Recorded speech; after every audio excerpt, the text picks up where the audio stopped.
اب ریاض کے اندر بھی شیعوں کا جلوس ہوتا ہے اور رافضیہ کا جلوس ہوتا ہے، پھر آپ کے لیے رہا کیا؟ مجھے ایرانی حکومت 2 سال پہلے لے گئی اور بحث و مباحثہ کے لیے، میں حیران تھا کہ آخر ایران کی مجھ سے کیا دوستی ہو گئی۔ بعد میں معلوم ہو گیا کہ شیخ الاسلام نے میرا نام دیا تھا، ایرانی سنیوں نے میرا نام دیا تھا، تو ہر ملک سے وہ ایک ایک بندہ لے جاتے، تو مجھے بھی لے گئے۔ میں یہاں سے گیا دبئی میں، یہ کالی پگڑی میری بندھی ہوئی تھی، تو میں نے سوٹ کیس اپنے دبئی میں رکھا، جہاز اسٹاپ کر رہا تھا، وہاں دوسرے جہاز میں جانا تھا، 6 گھنٹے وہاں مجھے رکنا تھا۔ تو وہ ایک آدمی مجھے کہہ رہا، میں نے کہا کہ یار ذا حاضر حقیقت عندک، یہ ہے کہ سوٹ کیس کو اپنے پاس رکھو، میں نماز پڑھ کر کے آ رہا ہوں۔ پھر میں نماز پڑھ کر کے جیسے واپس آ گیا، مجھے کہتا کہ مولانا انت من اہل التشیع، آپ شیعہ ہیں؟ میں نے کہا نہیں، میں شیعہ تو نہیں ہوں۔ کہنے لگے کہ فہذه الامامہ، یہ کالی پگڑی کہاں سے آ گئی؟ میں نے کہا بھائی پگڑی تو میری کالی ہے، لیکن یہ کہ میں سنی ہوں، اس لیے کہ سفید پگڑی کا بھی ثبوت ہے اور کالی پگڑی کا بھی ہمارے ہاں ثبوت ہے۔ اس وجہ سے دلائل کے بنیاد پر اور احادیث کی قوت کے بنیاد پر میں نے یہ پگڑی اختیار کی ہے۔ خیر اس کے پاس میں بیٹھا، کہنے لگے کہ آپ کہاں جا رہے ہیں؟ میں نے کہا میں ایران جا رہا ہوں۔ کہنے لگے کس سلسلے میں؟ میں نے کہا کہ میں بحث مباحثے کے لیے، مناظرے کے لیے جا رہا ہوں، ایرانی حکومت نے مجھے بلایا۔ کہنے لگے کہ آپ اکیلا جا رہے ہیں؟ میں نے کہا اکیلا ہوں۔ کہنے لگا آپ ڈرتے مرتے نہیں ہیں؟ میں نے کہا میں پاگل بلوچ آدمی ہوں، صبح آیت الکرسی پڑھتا ہوں اور مغرب کے بعد پڑھتا ہوں، ڈرتا مرتا نہیں ہوں۔ اس لیے کہ بلوچ تو ہوتا ہی پاگل ہے کہ جس طریقے پر احمد بخش ہے۔ ہم لوگ تو اس لیے تو پاگل ہیں، ہم لوگ بلوچ لوگ، بلوچ کا معنی بلوچ بے سوچ کدھر چلا گیا؟ بلوچ کی عقل کہاں ہوتی ہے؟ میں نے کہا کہ بابا ہم صبح کو آیت الکرسی پڑھتے، شام کو پڑھتے، سورہ فاتحہ پڑھتے، جو کچھ ہو، جو ہونا ہے تو ہوگا، جو ہو گیا تو ہو گیا، جو ہو رہا ہے تو ہو رہا ہے، تو ہم کیا کریں گے؟ بس کہنے لگے کہ نہیں پھر بھی کچھ بابا میری تصویر نہیں بنانا اللہ کے لیے۔ پھر بھی کہنے لگے آپ کچھ احتیاط کرو۔ میں نے کہا احتیاط میں احتیاط کچھ بھی نہیں ہے۔ کہنے لگے کھانے مانے میں آپ کو کچھ دے دے؟ میں نے کہا بسم اللہ الذی لا یضر مع اسمہ شیء فی الارض ولا فی السماء وهو السمیع العلیم، تم زہر ڈالو ہمیں کچھ نہیں ہوگا۔ خیر مجھے کہتے کہ آپ شیعوں کے بارے میں کیا کہتے ہیں، رافضیہ کے بارے میں آپ کیا کہتے ہیں؟ میں نے کہا کافر ہے، کافر کی اولاد ہے، مرتد ہے۔ کہنے لگے مولانا کیوں مرتد ہے؟ میں نے کہا ابو بکر کو مرتد سمجھتے، عمر کو مرتد سمجھتے، عثمان کو مرتد سمجھتے، دیگر صحابہ کو مرتد سمجھتے، عائشہ پر تہمت لگاتے، قرآن کی تحریف کے قائل ہے، کہتے خدا جھوٹ بولتا ہے، تقیہ کرتے، زنا کو حلال سمجھتے، ان کے یہاں جتنے بھی حرامی وہ سارے کے سارے سید ہیں۔ جتنے زنا کے نتیجے میں متع میں پیدا ہو گئے، من تمتع مرتن درجت کدرجت الحسن، جو آدمی ایک مرتبہ متع کرے تو اس کو یہ کہ کدرجت الحسین، حسین کا مرتبہ حاصل ہو جائے۔ ومن تمتع مرتين درجت کدرجت الحسن، 2 مرتبہ زنا کرے، بمبو کرے تو وہ حسن کا مرتبہ پہنچے۔ ومن تمتع 3 مرات، 3 مرتبہ متع کرے تو درجت کدرجت علی بن ابی طالب، حضرت علی کے مقام پر پہنچے۔ ومن تمتع 4 مرات، 4 مرتبہ جو بمبو کرے تو پھر وہ محمد کے درجے پر پہنچے، تو اپنی ماں کو کرائے تاکہ پھر یہ کہ خدا کے درجے کو پہنچے۔ یہودی زنا کرتے ہیں لیکن زنا کو جائز نہیں سمجھتے۔ کسی بھی مذہب کے اندر زنا کی اجازت نہیں ہے۔ آپ کہیں گے کہ یہود اس کی اجازت دے رہے، عیسائی اس کی اجازت دے رہے، وہ ان کا مذہب اس کی اجازت نہیں دیتا۔ یاد رکھ لینا آپ لوگ علماء کرام بیٹھے ہوئے، قتل ہے، سود ہے، زنا ہے۔ قتل، سود، زنا، یہ 3 چیزیں ان کی جو حرمت ہے، حرمت عقلی ہے، اور حرمت عقلی جو چیزیں عقلاً حرام ہوتی ہے وہ کسی خاص شریعت کے ساتھ ان کی حرمت خاص نہیں ہوتی، وہ ہر شریعت کے اندر وہ اسی طرح حرام ہوتی ہے۔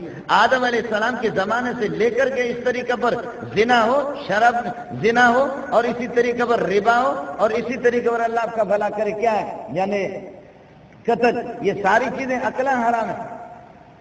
یہودیوں کا مذہب زنا کی اجازت نہیں دے رہا، عیسائیوں کا مذہب اس کی اجازت نہیں دے رہا، قادیانیوں کا مذہب بھی اس کی اجازت نہیں دے رہا۔ یہ ایک ہی خاص مذہب ہے کہ جس کے اندر ہکڑو دک ہنبو تب وہ حسین جو مرتبہ، بدک ہنبو تو وہ حسن جو درجو، ٹرے ہنبو تو پھر یہ ہے کہ اور تو گدے والے اپنے اندر گھسیڑ دو مرتبہ تمہارا اور ہو جائے گا۔ آپ سمجھ نہیں رہے، جس مذہب کا یہ حال ہو، جس مذہب کا یہ حال ہے، مولوی ہمارے لوگ کہتے ہیں کہ مولوی صاحب ان کو کیسے کافر کہتے، تو کافر کوئی ڈنڈا ہوگا کسی کو گھسے گا کیا؟ کفر تو آدمی کا عقیدہ نظری ہے، جو زنا کو یہ ہے کہ حلال سمجھے تو کفر اور کیا ہو۔ اور پھر اس کے درجے میں جب آدمی جب زنا کرے گا، زنا کرنے کے بعد جب غسل کرے گا، غسل کرنے سے جب وہ قطرات وہ پانی کے اس کے جسم سے گریں گے، ایک ایک قطرے پر 70,000 فرشتے اس کے لیے دعا کریں گے، ایک ایک قطرے پر 70,000 فرشتے اس کے لیے دعا کریں گے۔ اور وہ کہتے ہیں کہ ہم لوگ تقیہ نہیں کرتے، ہم لوگ جھوٹ نہیں بولتے، بلکہ خدا بھی جھوٹ بولتا ہے، اور خدا کے اس جھوٹ کا نام انہوں نے رکھا بدا بدا بدا بدا یبدو بدون، کہتے ہیں کہ اللہ بھی جھوٹ بولتا ہے،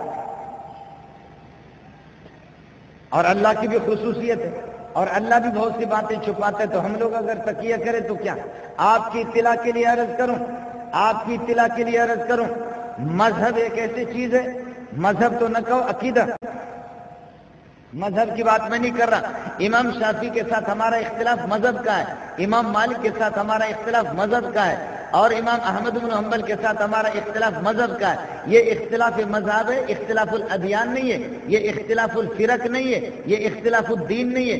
شیعہ کے ساتھ، قادیانی کے ساتھ، رافضی کے ساتھ، قادیانی کے ساتھ، یہودی کے ساتھ، عیسائی کے ساتھ ہمارا اختلاف مذہب نہیں ہے، اختلاف دین ہے۔ اللہ کے لیے ان باتوں کو سمجھا کرو۔ اب تو مولوی نے شروع کر دیا، وہ اخباروں میں آ رہا ہے مکالمہ بین المذاہب، اور وہ کہتے ہیں تقریب بین المذاہب، کہ ہم مذاہب کو قریب کر رہے ہیں، اور کہتے کوشش کریں کہ شیعہ، تمہیں شرم آنی چاہیے، شیعہ مذہب نہیں ہے، شیعہ دین ہے، شیعہ مذہب نہیں ہے۔ امام شافعی کے ساتھ ہمارا اختلاف مذہب کا ہے، امام مالک کے ساتھ ہمارا اختلاف مذہب کا ہے، احمد بن حنبل کے ساتھ ہمارا اختلاف مذہب کا ہے۔ لیکن یہ مولوی اس قسم کا کہ گورنمنٹ کے وہ چاہتا کسی نہ کسی طریقے سے ہمیں پیسے مل جائے۔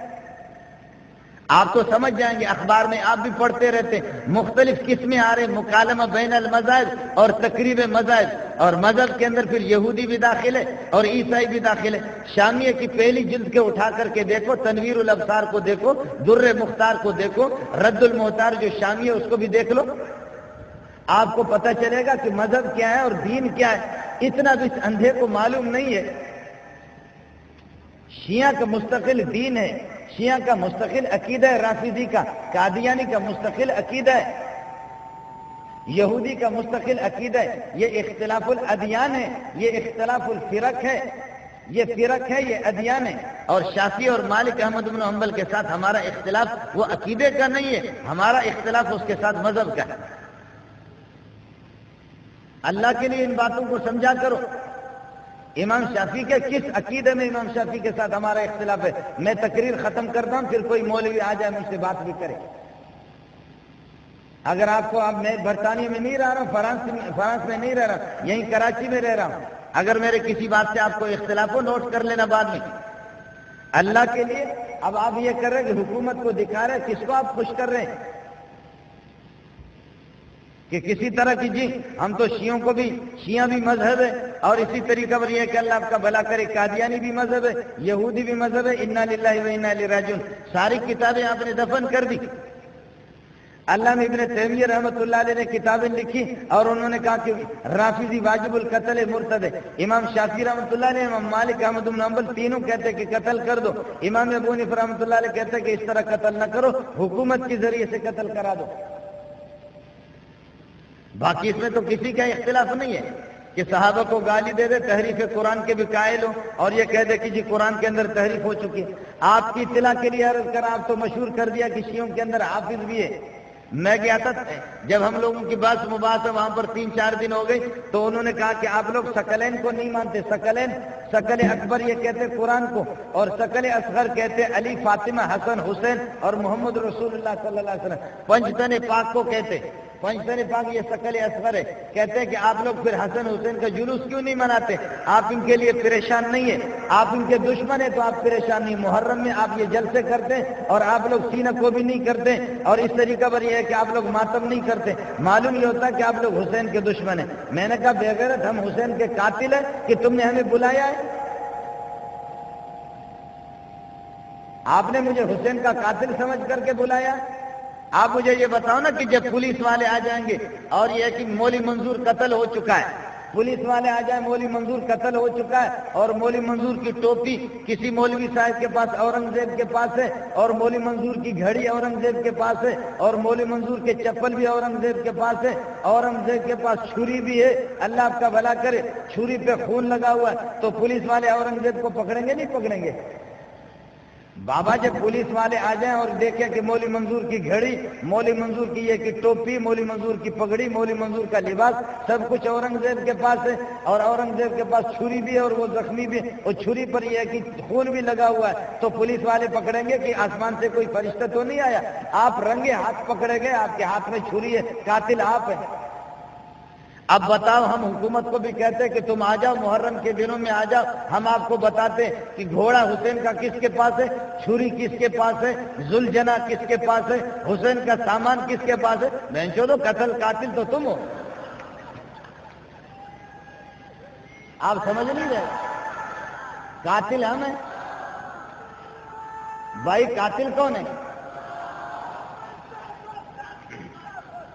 ارے چھوڑ بابا، او مولوی صاحب چھوڑ، میں میری بات سن لے، اور بعد میں نعرہ لگا دیں اپنا نشہ پورا کرو۔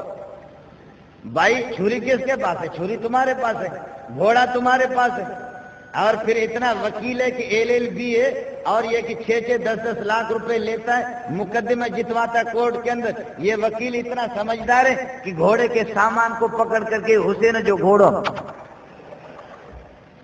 اس سے بہتر ہے تم ہمارے کسی بلوچ کے سامان کو اٹھاؤ، کم ثواب ملے گا آپ کو۔